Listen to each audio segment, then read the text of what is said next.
Hello everybody, welcome back to my YouTube channel. If you are new here, then welcome. My name is Rachel and I am a disruptor in the accounting industry.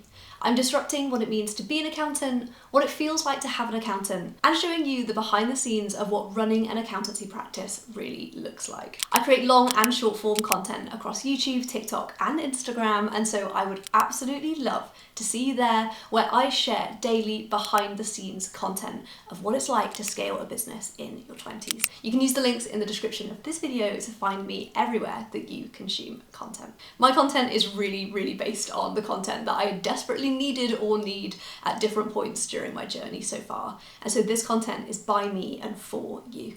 So if you've got any questions or content requests, please do pop them in the comments, and that drives the content that I bring to you guys next. In today's video, I'm going to be talking all about the 2023 corporation tax changes, where I'm going to be running through who needs to pay corporation tax, the new corporation tax rates, marginal relief, how you can maximize tax efficiency when it comes to paying corporation tax as a small business owner by maximizing deductions, and finally, how to plan and save for corporation tax with these new changes in mind. So let's kick off with who needs to pay corporation tax. So as a reminder, only limited companies are subject to corporation tax, and the corporation tax rate is applied to the sum of the total taxable profits of your company plus certain dividends received by the company, which are exempt for tax purposes. So for most small business owners, the easiest way to calculate your profits is by taking all of your income, deducting all of your expenses, and the difference between those two numbers is your profit.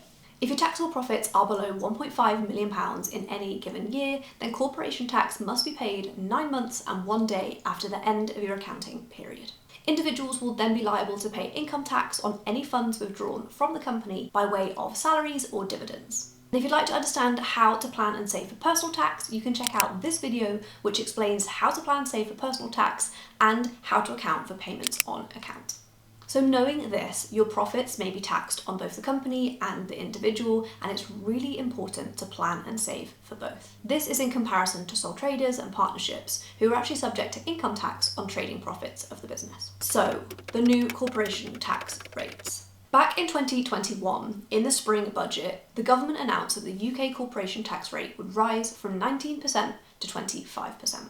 This corporation tax rate increase came into effect from April 2023 onwards. However, this isn't applicable to all businesses, and so today I'm going to run you through how to calculate your corporation tax rate as well. So if your limited company's taxable profits are £250,000 or more, then you will be subject to paying corporation tax at 25% for the tax year beginning 1st of April 2023 onwards. However, if your company makes taxable profits of less than £50,000, then you will continue to calculate corporation tax using the original rate of 19%. This rate is now known as the small profits rate. So what happens if your company is making a total profit of somewhere in the middle? This is called marginal relief. So if your company generates profits of anywhere between £50,000 and £250,000, marginal relief will apply. The operation of marginal relief acts to gradually increase the rate of corporation tax from 19% to 25%, which broadly results in an effective tax rate of 26.5% on all profits which fall between £50,000 and £250,000. But if you're sat here thinking, how on earth has the marginal rate ended up being higher than the 25% main rate? Do not panic. I'm going to run you through a quick example with some numbers to show you how we end up with 26.5%. So let's suppose your limited company generates profits of £250,000. Under the new regulations, you would be required to pay corporation tax at 25%. Which would be £62,500 of corporation tax to pay. In contrast, if your company generated £50,000 of profit, using the small profits rate of 19%, your corporation tax payable would be £9,500.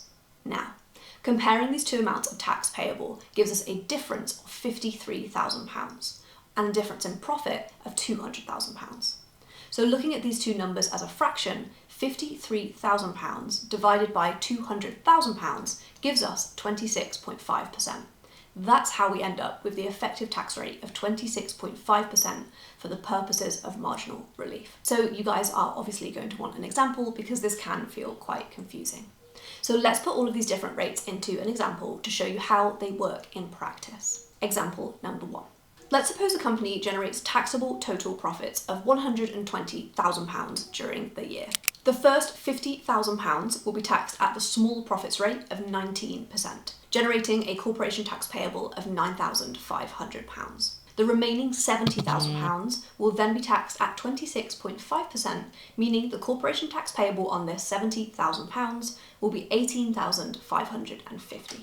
The total corporation tax payable overall will therefore be £28,050. So then if we consider this total corporation tax figure as a fraction over the taxable total profit of £120,000, we get an effective tax rate of 23.38%, which is less than the 25% higher corporation tax rate. So you can see that although we've taxed the profits between £50,000 and £250,000 at the higher marginal rate of 26.5%, the overall tax rate is lower in comparison if we'd applied 25% to our overall taxable profit. So, maximising deductions. For those of you running limited companies with the increase in corporation tax rate, it's really important that you are looking at maximising the deductions available to your company. The reason this is really important is because at the beginning I told you that as limited companies, we pay corporation tax on the difference between our income and our expenditure, which is our profit. So if we're taxed on the difference between our income and our expenses, it's in your interest to make sure that you are claiming for all of the allowable expenses. So let's briefly cover a couple of the really common reliefs that you might miss, which will help you to pay less corporation tax. The first is to make sure that as the owner of the limited company, you are taking a salary. Whilst you'll still have to pay income tax on the wages that you draw for the business, your corporation tax bill will be lower. The next thing to look at is a pension. Again, as the owner of a limited company, you can reduce the company's corporation tax liability by making company pension contributions. Employer pension contributions are treated as an allowable expense, which reduces your company's corporation tax bill. You'll also pay no income tax on the contribution to your pension, and that will grow tax-free. Your contributions are tax-free as long as they don't exceed the annual allowance, which is currently capped at £60,000 per year.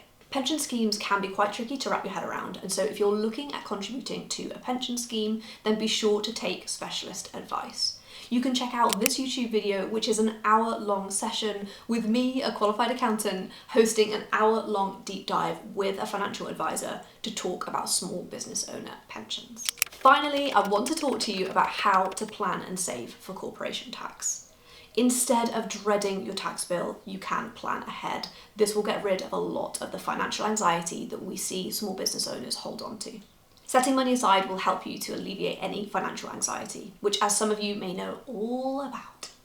If you use banking apps like Starling, Monzo, they have some really great features where you can create dedicated pots or spaces for putting money aside for things like corporation tax.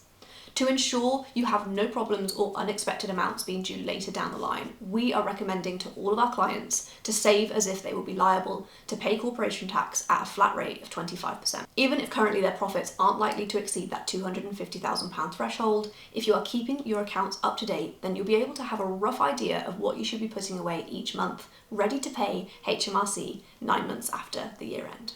Money to pay your corporation tax should always be set aside before you take any dividends. And here is a YouTube video which explains the difference between salary and dividends and how to pay yourself as a business owner.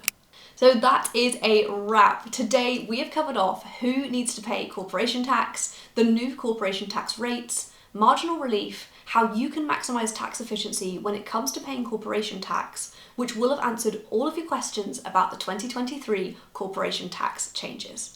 Please do let me know in the comment section what you found to be the most helpful. Thank you so much for spending some time with me today, and I hope to see you again very soon.